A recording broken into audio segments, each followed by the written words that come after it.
Hey guys, before we start the episode, I just want to apologize for the audio quality. I'm a bit of a dum-dum and recorded the entire thing on the internal microphone of my computer instead of the nice audio equipment that we normally use. So it's going to be echoey. Jaren is a little quiet, but overall things are okay. So just brace yourselves for that. Otherwise, it's a great episode and keep on listening. All right. On this episode of the Bronze Metalist podcast, we talk about Where Owls Know My Name, an album from Rivers of Nile. I'm excited to talk about it. It's good stuff. Anyway, Jaren, say hi. Hello. You were supposed to say hi. Hi. God.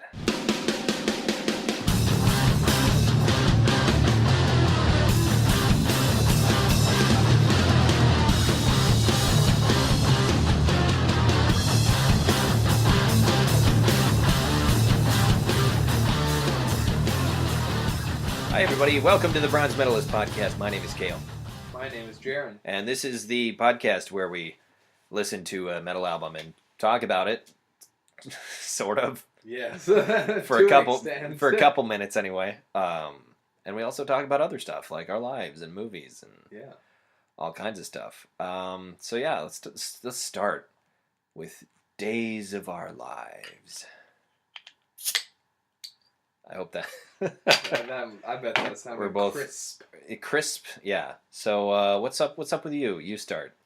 Not a whole lot. I just made a new video. Our media department, as I say, saw it. Our broadcasting department is having a new social media concentration. So made a cool little video for that. And Kayle, your axe and your sword. You had to borrow some weapons from me. I did. It was a kind of a play on how... I don't know. So I know my sister listens to this. I bought an axe a while ago. Which when I asked you to borrow it, you missed. I set you up for the best Lord of the Rings thing. Oh, well, you can I borrow your sword and your axe? And I was waiting. Well, you should have just said like, can I borrow your sword? Also, I might need other weapons. Do you have anything else? And you're right. There was. I screwed it up. Okay. Okay. It's messed up. I messed it up. I missed an opportunity, and I'm sorry. Yeah. I'm sorry. You're a swine. What? Okay, a swine. Uncultured swine. Uncultured swine. Come on now. No, so that was pretty cool. We had our weekly newscast show that we always do in the broadcasting department. That went well, and then about an hour after that happened, I realized that I had a paper that is due tomorrow that I haven't started on. Cool. I presume you still haven't started it. Nope, I am 3 pages down. Nice. It's gotta be 5 pages. You did that in like an hour. I did. It's not good. It's gonna. I have to do heavy revisions tonight. But, oh, is that what you and Eileen were talking about with what needed citations? Yep. And I just kind of word vomited on a page, and I'll go clean it up later and see if I still have 3 pages. See, that's my philosophy, but instead of with writing, it's just with actual vomit. It's like, yes. I'll just vomit all over the place and then clean it up later. Exactly. I think that's a good. It's better than never cleaning it up. Exactly. At least I'm cleaning it up. Yes, there was when I was a freshman in the dorms I stayed in. There was a line of puke down the hallway where somebody had like steadied themselves on the wall and then vomited as they were walking. And was this McCullough? Yep. Of course, it was McCullough. Stayed there for 2 days. Oh, McCullough! What a place! What a place! So many stories about that place. I can't tell you the amount of times I got up in the morning to go take a shower and just reeked of weed. Yeah. Just the marijuana, just all over the place. Hey, it's on the day of recording this. Tomorrow's 420. Yeah. Whoa! Blaze it, blaze it, bro! Just gonna get so much good weed, you know. All that good dank, bro. Yeah. So yeah, it was either well, you smelled weed. Yep. You heard sex. See, I don't know if I ever heard sex when I was in McCullough. I'm not sure if I ever. I guess I heard what I assumed was sex because I never heard like moaning. I just heard a steady thump. Yeah, because my neighbor, his girlfriend still lived in Montana, and then like across the hall from me was like you know the couple of people across the hall from me was like Leaf, and then a couple other people, and it's like Yeah. not that it was not possible or anything for that to be, but it was just people that you know didn't date and didn't go out and pick up chicks for that sort of stuff. Yeah. Although there was one time where at 3 in the morning, a couple of guys from down the hall decided to howl like wolves for no apparent reason. And the howls kind of just spread down the hall. And I'm not sure if I actually said out loud, "Shut the fuck up." But I have went through your head. at the very least, I have a memory of thinking that. I'm not sure if I actually said it. I feel like I should have. I had a game of beer pong played right outside my dorm, like door. What the hell in the hallway? Yeah, cause my RA, he smoked a lot of weed. He was probably the reason that it smelled so much like weed. Yeah. So it was kind of anything goes on our floor, and so yeah, they were playing beer pong outside my door, and the ping pong ball kept hitting my door. So it's like, this was at like 1 a.m. on a Friday. And then, so they're all getting rowdy, and somebody must have knocked the table over because they spilled everything, and so it just reeked like beer and weed outside my room for like a month. It was a bad experience. See, that's only a terrible thing if you don't want it to be there. Like if you want your place to smell like beer and weed, it's probably great. It's like, yeah, right, beer and weed, But yeah, when you just want to wake up and go to class and you're greeted by the stench of carpet beer and weed. The only thing, like in moments like that, the only thing that would go through my head is like, next year, no matter what happens, I am not staying here. I will live on the streets. I am my sophomore year I lived in Crane, which is a much nicer and much, and not that not that anyone in Crane drinks or anything, but no, it's like we would have some parties and get-togethers and stuff, but especially once I met Donnie, who's a previous guest on this podcast. Yeah. But like we would have some get-togethers and whatnot, but it was never like rowdy or anything. It was never as offensive as it was in McCullough. Partially because all of the walls in Crane are like solid brick and concrete, so it's a lot harder for the noise to get out, and everything's like suites where there's multiple layers of doors between you and the outside world.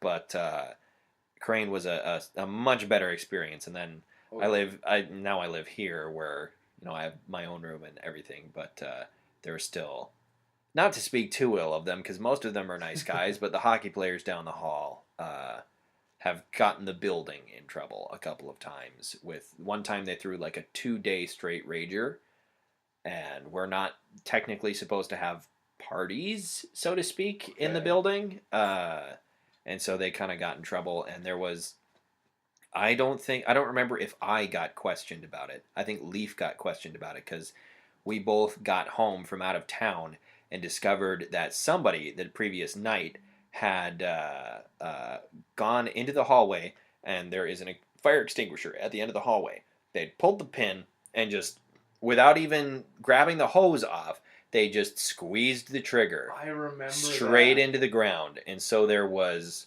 a huge pile of dust. Yeah, because it was a dry fire extinguisher. There was a huge pile of dust just sitting there on the ground, and just white all over the carpet. Yeah. All the way down the hall. I remember that because I had a buddy he was next door neighbors with you, and I remember we'd come over and visit, and there was one point I was like, what the heck is all this? Like, it's like sawdust on the ground. That makes sense now. Yeah, it was, I think that was last summer. Or maybe, I don't remember actually when that was, but that was like probably the worst it's been.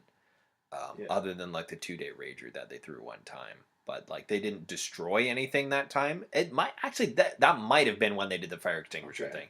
I don't quite remember because they've done it a couple of times. But yeah, this hopefully this new place that I'm going to look at tomorrow is a bit more tame. I don't know. At the very least, if I end up moving into this place, really close to work. So Yeah, and less hockey players, I would presume. I imagine that there's less hockey players there. Not that hockey players are bad, and I love our hockey team, and hockey is one of the few sports that have actually gone to multiple games here. Yeah. So I can't fault them for that. They're really good at what they do, and it's one of the few sports at this school that we can really be proud of. That's true. That's true. At any rate, about 10 minutes in, suppose we could probably start talking about the album. So the album that we listened to today was Where Owls Know My Name. It's the third album from American progressive death metal band Rivers of Nihil. Nihil spelled Nihil, which I believe is Latin for nothing, which is where the term nihilism comes from, because nihilism is this idea that life does not have a intrinsic meaning. River of Nothing, I guess, is the literal name of this band.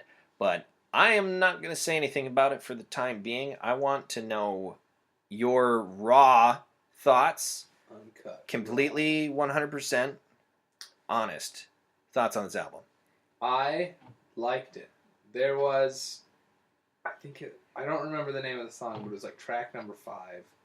That was like this really kind of, I don't know how to describe it. It was like echoey and everything else, and yeah, was it an instrumental track? I guess that would be the best way to describe it. I'm about to bring it up here. I'll tell you which one it was. That would be Terrestria 3, Wither. Which is, so on each one of their albums, they have a song called Terrestria. I'll get into it later, but yeah, I've listened to their other work as of right now. And Terrestria is a multi-part series, I guess, that they've done on each one of their albums. But so, other thoughts? You like that track? Yes. There was a saxophone in the first song. I was like... Multiple instances of saxophone on this record. I'm digging this. I'm digging these saxophone. Bill Clinton played the saxophone. Cool guy. Yes, it was... Rivers of Nihil got Bill Clinton for this record. I imagine he's the only saxophone player out there anymore. Yeah, he's the only one doing it. Yeah. Nobody else. But that was really cool. It was... Towards the end, it was really fast-paced, and I liked that, because I listened to it while I was lifting weights, and it was like, again, it's a good, lifting weights, up and fast, and... They ramp up the intensity as the album goes on. I was going to try to remember, it's the opening line of, something about fear fills up. Fear clouds the mind. That's what it is, yeah. And I really, and I don't know, something about how it was said, and maybe it was, the state of mind that I was in at that point when I was listening to this, but I was like, I dig that line. You dig that. All right. Anything else? Or do you want me to start? Overall, it was good. I'll say that. Okay. I didn't just like this album. I love this album. This is probably my favorite of the new albums that we've listened to, albums that are new to me. Yeah. This is definitely the favorite one that I've found so far. This is probably my favorite release of 2018. My favorite hard release of 2018. I don't think simply by virtue of the Wonder Years being my favorite band, and their new album having come out earlier this month. I don't think I can say that I like it more than Sister Cities, but this is definitely my favorite metal release that I've heard so far in 2018. Not that I've heard a ton, but I think this is going to be really hard to beat. This is a type of album that really scratches an itch that doesn't get scratched very often. The only other thing that really does it for me is Slice the Cake. Okay. And I like this better than Odyssey to the West.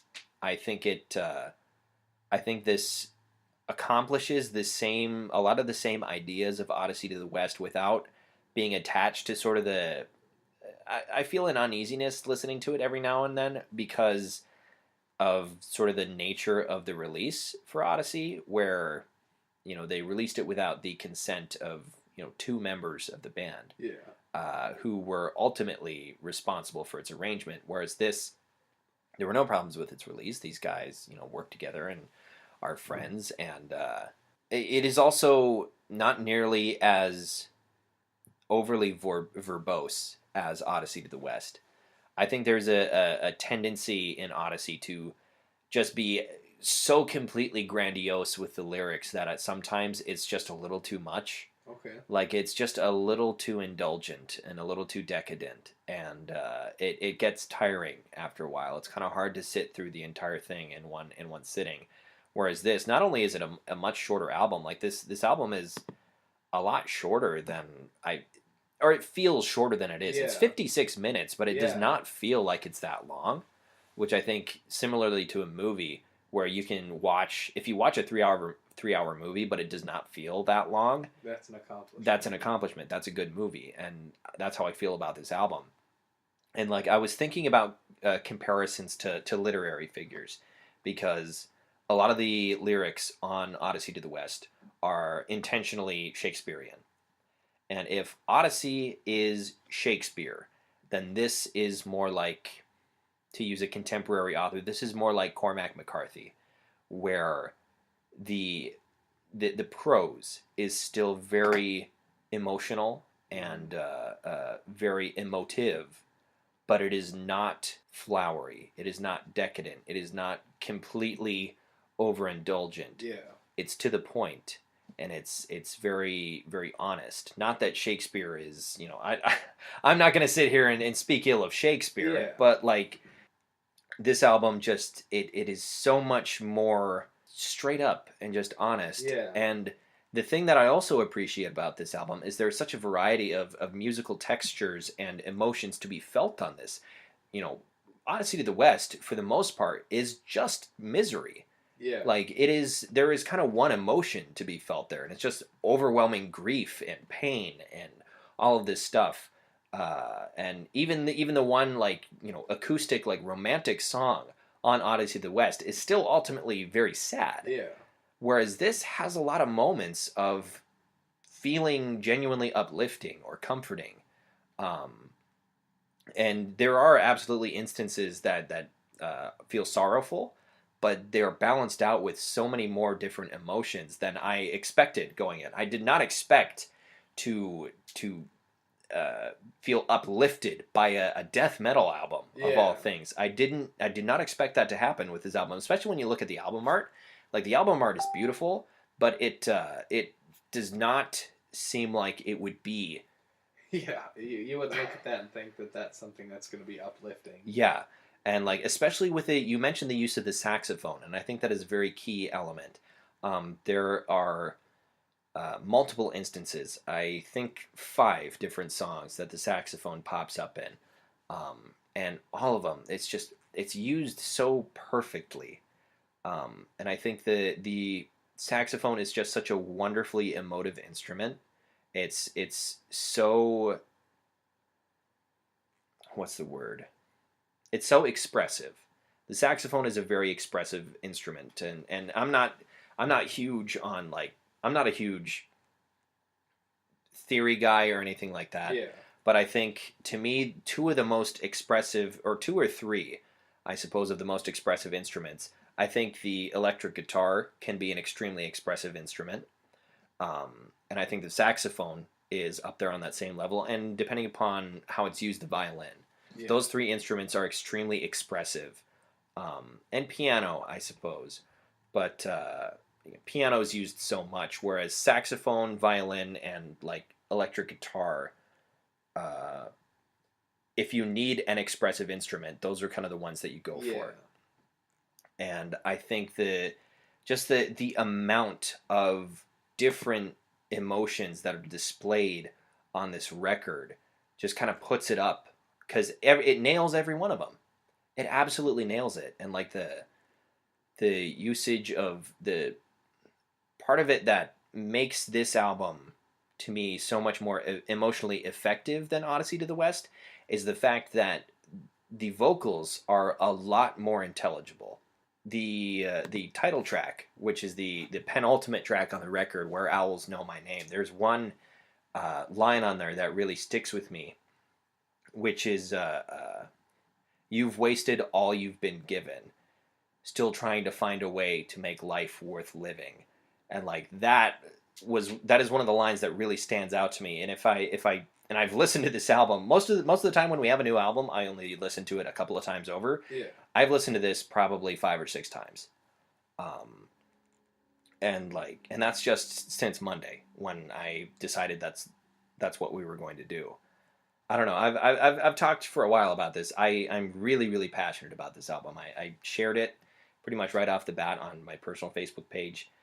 This is, if you, the listener out there, are going to listen to any album of our that we have talked about on this show, I would say listen to this one. This and the Dream Theater album. I was just gonna say, listen mine to would this. be Dream Theater. Listen to this and listen to Metropolis. Metropolis is absolutely more accessible. Yeah. But if you're going to listen to a single one of the metal albums that we've talked about, that you feel like if you want to connect to something that you would not expect, give this album a listen, because I think a lot of people out there will really appreciate it. This is really good, and a lot of people seem to think so as well. I don't want to make it sound like this is the best album ever. Yeah. But this is certainly one of the best ones that I've listened to in a long time. There's kind of been a lot of publications, because this came out last month, towards the end of last month in March, and there's been a lot of publications before it was even out that were singing its praises and whatnot. But almost universally, people have said this is at the very least very good. Yeah. Metal Injection gave it a 10 out of 10. Gave it a perfect score. I haven't seen a whole lot of other numbered reviews for it, but a lot of people really like this album. And I obviously really like it, and I've listened back to the rest of their catalog, and a lot of their other stuff is also very good. It's not... Their earlier stuff is a bit heavier, but it is still just as creative. Okay. And progressive, because ultimately this is a progressive album. This isn't straight up death metal. A straight up death metal album would never touch saxophone. It would not touch saxophone with a 10-foot pole. It wouldn't have, I can't remember which song it is, but it would not have a 1-minute bridge in there that is entirely like a classic rock segment. I can't remember what song it is, but there's like a segment in there where it's like classic rock instead of death metal. And then it gets heavier again. But they've always had a progressive bend, but this has been their most significant step towards doing something just completely different. And I think they knocked it out of the park. Originally I was going to have us listen to Monarchy, because I texted you. I was like, hey, we're listening to Monarchy by Rivers of Nile. And then I was like, wait, they've got a new album out. And I listened to a little bit. And I was like, okay, we got to do this one. We got to do this one. But if you listen to Where Owls Know My Name and you like that, I would recommend using that as a stepping point off to listen to the rest of their stuff. The further you go back, the heavier it gets. Monarchy is heavier than this, and The Conscious Seed of Light is heavier than Monarchy. In a couple ways. It's maybe not heavier, but it is more traditional death metal the further you go back. So would you say that this is kind of like the culmination of everything? Have they been building towards this? I think so. Okay. I would say so. Having listened to the rest of their stuff, I think this is the type of thing that they've been building towards. Their previous album did not feature, Monarchy does not have any clean vocals on it, whereas this album, it doesn't have a ton of clean vocals, but they're absolutely present on a lot of the tracks, and they are somewhat understated. They're not super, they aren't soaring clean vocals that you would see on Odyssey, on Odyssey to the West. There's no super, really operatic clean vocals. They're relatively understated, and oftentimes double tracked with unclean vocals, with growls, or it's not even really a growl. It's more of just a straight up scream. The clean vocals are there, but those are not present on their earlier works. So if that's something that if you have to have clean vocals in your music, maybe you won't. But I'd still say give it a shot. Give it a shot. This might be how you get into death metal. If you're out there listening to I want something to get me into this so I can understand it. This might be the way to get into it. I don't know. I really, really like this. It is probably one of my favorite heavy things that I've listened to in a while. Yeah, I think it's really fun listening to you talk about this, because it's something that I mean, there have been a few albums that you have gotten excited about, but your heart's definitely Yeah, heart's no. definitely in this one. As soon as I listened to this, I was like, I was done with the first listen, and I just knew it was like this is one of my favorite. This is going to be one of my favorite albums of the year. Yeah. No matter what else comes out. Although I heard getting off of the album, probably for the rest of the podcast. Um, Apparently, I know Silent Planet is in the studio. Silent Planet is probably my favorite heavy band Okay. out there. They released my favorite album of 2016, which is Everything Was Sound. And they are absolutely one of my favorite bands, probably my second favorite band. They're definitely my favorite metalcore band. And they are working on new stuff that the speculation right now is that it'll be out next fall. So I'm really excited to hear that because, again, Everything Was Sound is one of my favorite albums, probably one of my favorite albums of all time.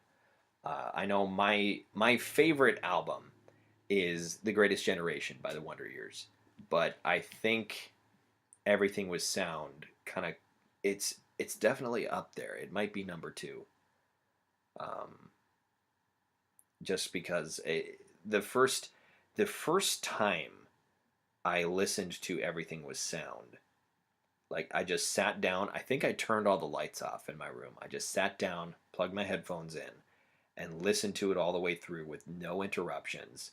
Closed my eyes, and like that, I think is the closest I've come to a religious experience through music. Like it was very intense and an extremely emotional journey, and I'm hoping that they can live up to that. Yeah. And I think they can, but yeah, Silent Planet's really good. I've seen them live twice, in two very different scenarios. The first time I saw them live was right after I had heard about them. I had listened to their first album, The Night That God Slept, and I had just heard about them, and they announced that they were going to do a string of pop-up live shows at a whole bunch of really underplayed places. And so they sort of piggybacked on this tour where I discovered another band that I still really like called Comrades, or Comrades. And depending upon how fancy you want to be with the pronunciation, but I discovered another band that I really liked there. But they played at Side B in Bismarck, which is a tiny venue. It is the size of my living room. I'm not even kidding.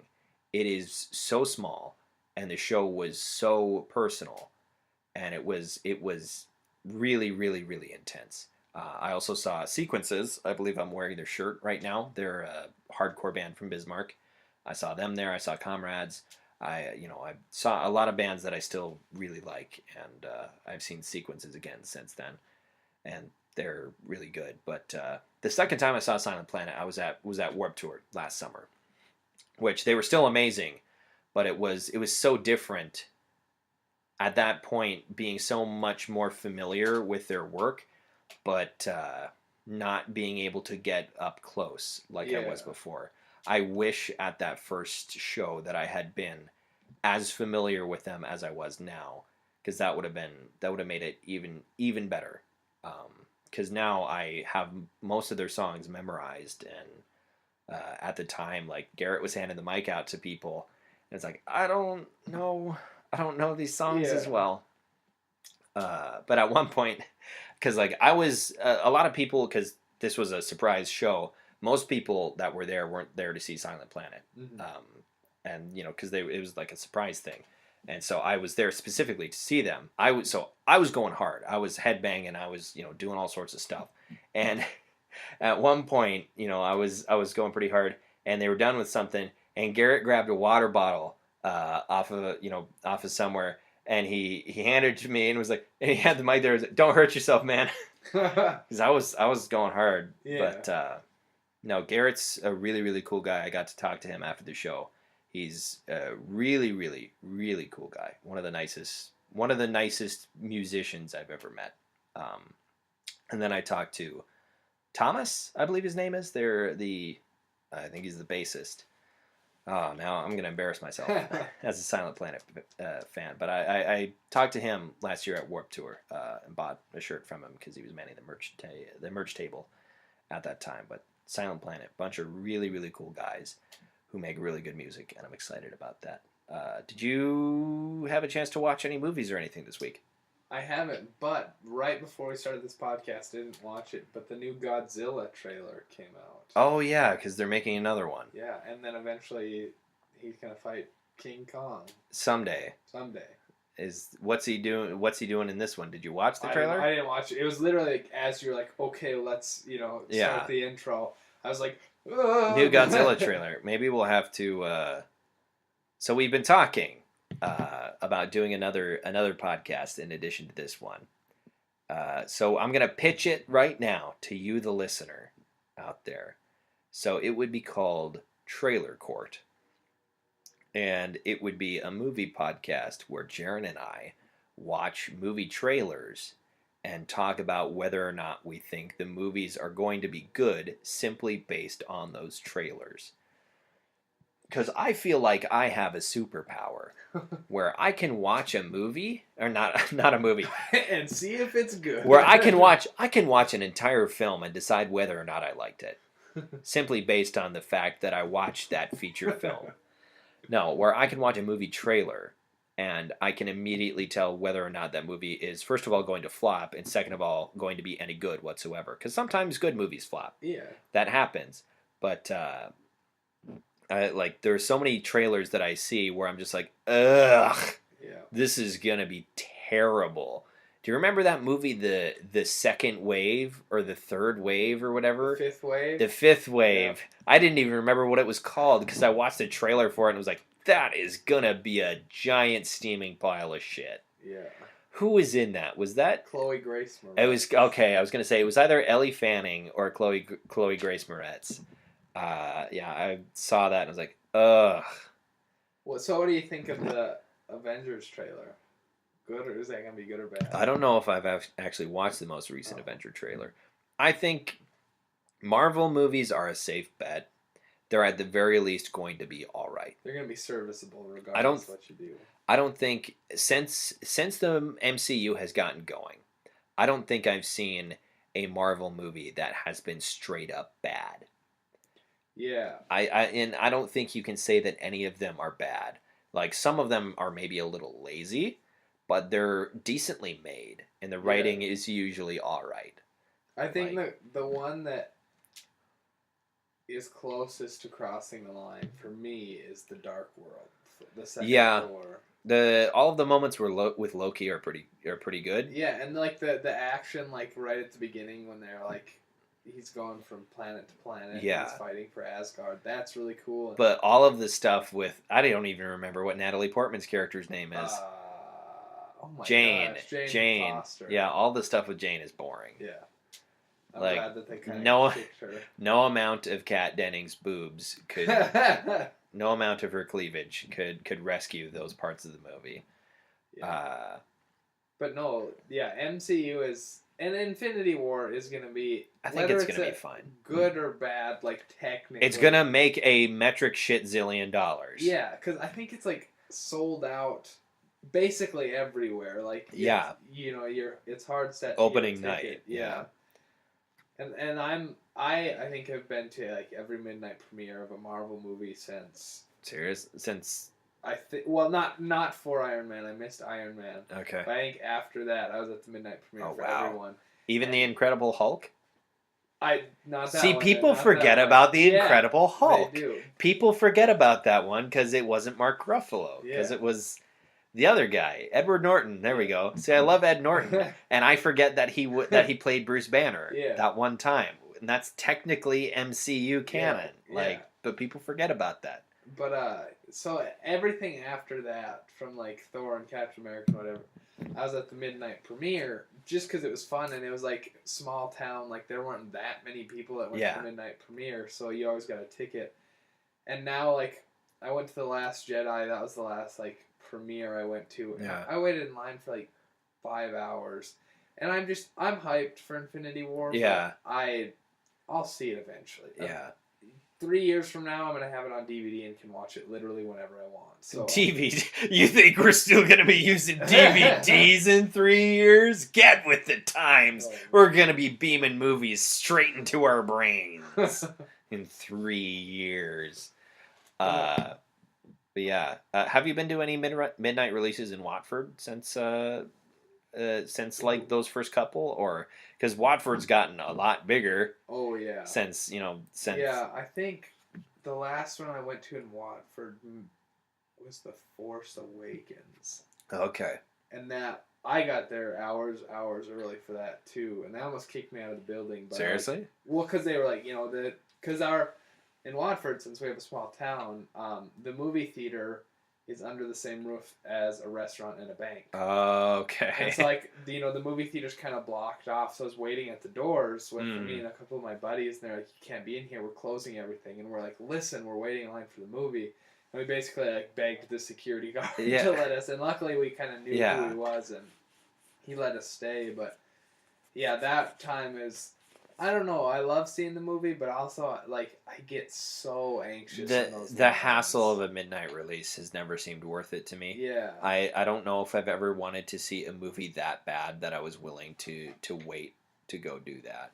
Well, because it's like cutthroat. Like, people will push you over if you're not moving. Even here, North Dakota, the nicest state in the union, people are still willing to do that, especially for we could talk on and on. We're over time, but I could talk on and on about how odd the cult of Star Wars has gotten. And how weird it's become in the last couple of years since Disney has taken over. It's it's so strange, and even in the most polite state in the union, people are willing to kill somebody else. Yeah, to be cutthroat to get a spot in line to go see a movie. It's like, dude. Yeah.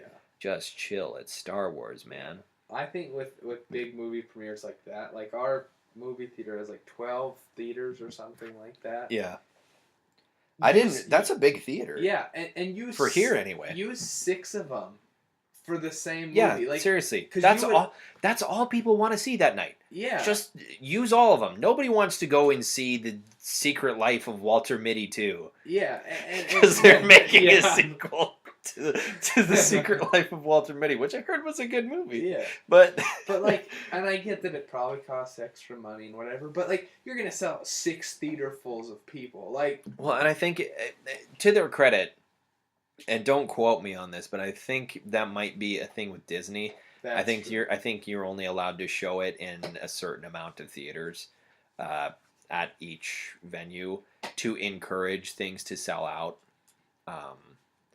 So I don't know. Yeah, it's weird stipulations, but with a movie like Infinity War, even if you did 3, you'd sell out 3 for sure. Yeah.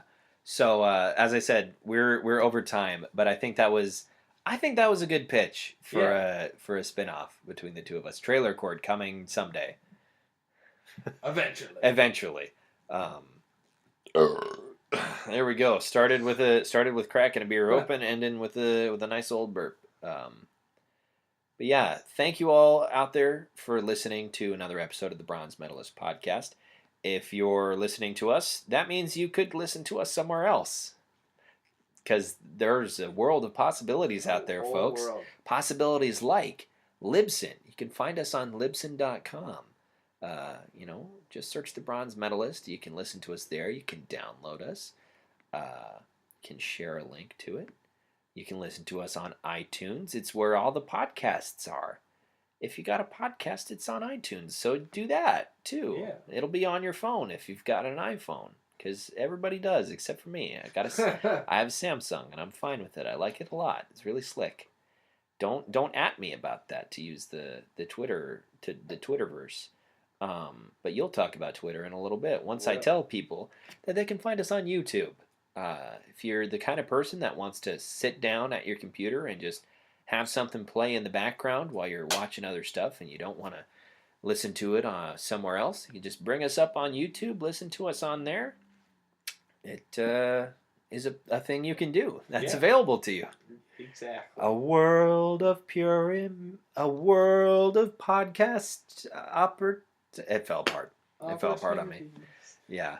But social media, tell them. if you want to at Kayle for still having a Samsung phone, Don't at me. Find us on Twitter, Facebook, and Instagram at the Bronze Metalist, or is it just Bronze Metalist? We're on episode like 16, and I don't know. Let me look at it. Actually, it's just Bronze Medalist. One word, no underscore. Bronze Medalist. All right, so if you're looking to at Kayle for still having a Samsung, you can on our Twitter, Facebook, or Instagram at Bronze Medalist, all one word. Don't at me on any of those, because at him at all. Blow it up, guys. My brother-in-law's gonna do that. Do it, Josh. What? Yep, you got it right. Ha-ha. Anyway, we should be done. So, for the Bronze Medalist podcast, my name is Kayle. My name is Jared. And we have nothing left to say.